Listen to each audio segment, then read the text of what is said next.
Hello guys, gandang hapon. Anong ulam nyo guys? Ang amin ito, nagluluto ako ng isda. Prito. Pritong isda ang aming ulam. Tapos, mag-ano ko ng kamatis.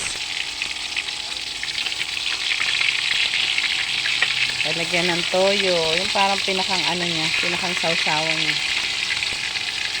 May kamatis, sibuyas, bawang. Yan siya. Yan ang aming ulam. Kumapit siya guys.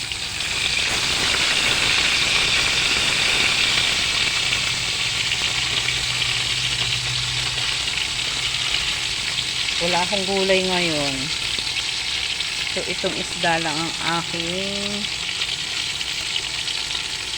aking lulutuin. Wala kaming gulay.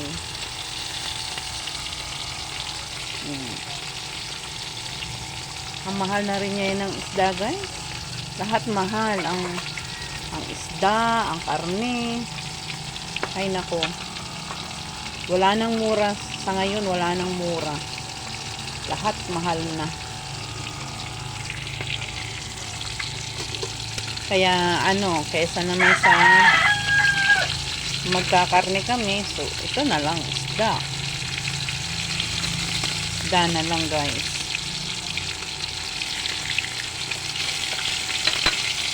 Pero sa totoo lang matagal-tagal na kami hindi nakakabili ng karne. Kasi nga sa sobrang mahal. Tapos syempre hindi naman po pwede laging karne. Alam nyo na, si Inday high blood, kaya hindi pwedeng kumarne tayo ng kumarne. Nakaluto na ba ang lahat? Nakaluto na ba kayo?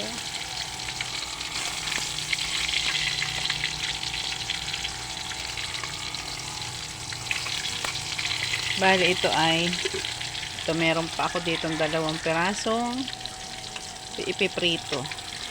Bali 5 piraso lang pala to. 5 piraso lang siya. So kami ay 4.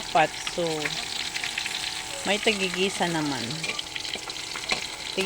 Nakatigigisa naman kami. At may sobra pang isa. O diba? So yan, thank you guys for watching. Luto na siya.